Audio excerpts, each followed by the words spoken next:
intambara ya Iran, Perezida Donald Trump yaba ahanze amaso Korea y'Amajyaruguru. Abantu benshi batekereza ko Perezida wa Leta Zunze Ubumwe za Amerika akunda intambara. Korea y'Amajyaruguru, igihugu kimwe mu bitunze intwaro nyinshi za kirimbuzi. Nyuma y'uko Perezida wa Leta Zunze Ubumwe za Amerika Donald Trump ageze ku masezerano na Iran agamije kugabanya ubushyamirane bwari bumaze amezi bututumba mu burasirazuba bwo hagati, ubu bitekerezo bya Washington birasa n'ibimaze kwimukira mu kindi kibazo kimaze imyaka myinshi gihangayikishije isi: gahunda ya kirimbuzi ya Korea y'Amajyaruguru. Kanda aho handitse subscribe kugira ngo ujye ukomeza wumva amakuru tukugezaho. Inama ya G7 yabereye mu Bufaransa, Perezida wa Korea y'Epfo Lee Jae-myung yatangaje ko Trump yamubwiye ko igihe kigeze cyo kwibanda ku kibazo cya Korea ya Ruguru. Aya magambo yahise akurura amaso y'abasesenguzi bibaza niba Myung yaba ashaka ko Trump atera Korea y'Amajyaruguru. Nyuma ya Iran, Trump ashobora kongera kugerageza ibiganiro byimbitse na Kim Jong-un.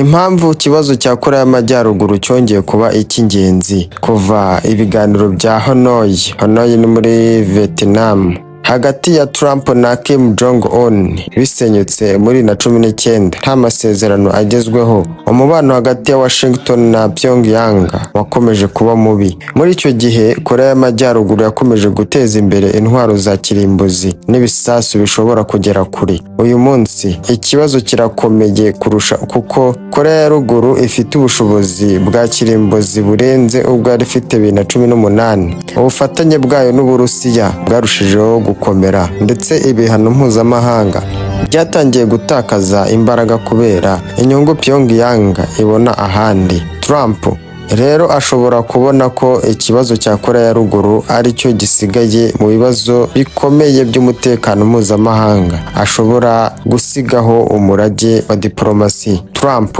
yaba ahindura uburyo yakoresheje mbere, harimo n'uburyo bwo gushotsa intambara. Ikintu gishya kiri kuvugwa nuko Trump ashobora kwemera uburyo bw'ibyiciro aho kuba gusaba ko Korea ya Ruguru ihita ireka gahunda yayo yose ya kirimbuzi icyarimwe. Perezida Lee Jae-myung yavuze ko Trump agaragaza ubushake bwo kureba uko gahunda ya kirimbuzi yahagarikwa buhoro buhoro aho gukomeza gusaba ko isenwa burundu mbere y'ibiganiro.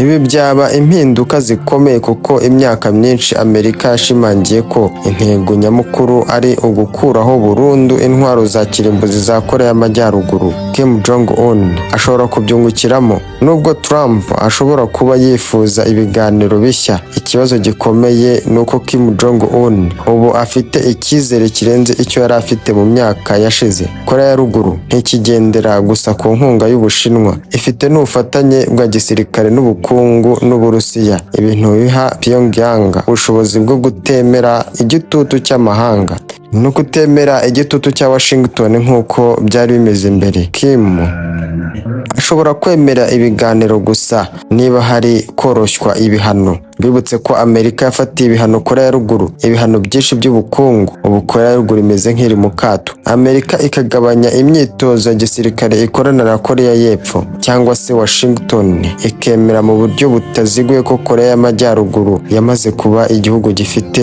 intwaro za kirimbuzi. Ese Trump iki kibazo cya Korea y'Amajyaruguru cyo azagikemura ate? Isomo Trump yakuye ku masezerano ya Iran. Hari ababona ko amasezerano ya Iran ashobora guha Trump isomo rishya aho gukomeza gusaba ibisubizo bya burundu bitagerwaho vuba.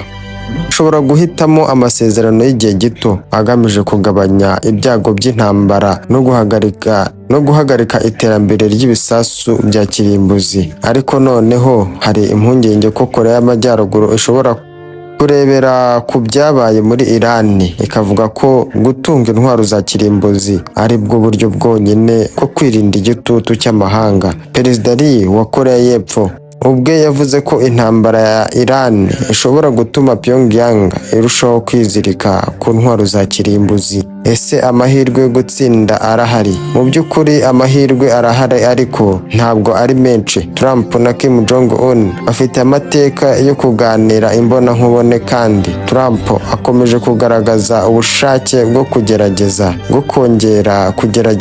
ibiganiro na perezida wa Korea y'Amajyaruguru Kim Jong Un. Uko isi ya 2026 itandukanye cyane n'iya 2018, Korea ya ruguru irakomeza kurushaho imbaraga zayo za kirimbuzi. Uburusiya burashyigikiye cyane, naho Amerika nayo ihanganye n'ibibazo byinshi ku isi. Niba amasezerano na Iran ariyo afatwa nk'intambwe ya mbere ya Trump mu gushaka kugabanya amakimbirane akomeye ku isi, Korea ya ruguru ishobora kuba ikibazo gikomeye kurushaho. Intsinzi yaba ari ugusubiza Kim Jong Un ku meza y'ibiganiro. Gutsindwa byo byasiga ikibazo cya kirimbuzi cya Korea ya ruguru gikomeje kuba kimwe mu bibazo bihangayikishije isi ya 2026. Nyarukira muri komenti utubwire, ese iyi ntambara Donald Trump yishoyemo azayibasha? Ni ukuvuga ngo ifite igisasu gishobora kugera ku butaka bwa Leta Zunze Ubumwe za Amerika. Leta Zunze Ubumwe za Amerika ntago yumva ukuntu Korea y'Amajyaruguru yatunze ibyo bisasu. Ni nayo mpamvu ishaka kujya mu biganiro na Korea y'Amajyaruguru ikareba uko babisenya bikavaho burundu kugira ngo Korea y'Amajyepfo itekane. Ariko se ibi Kim Jong Un azabyemera? Wowe urabyumva gute? Nyarukira muri komenti utubwire uko ubyumva.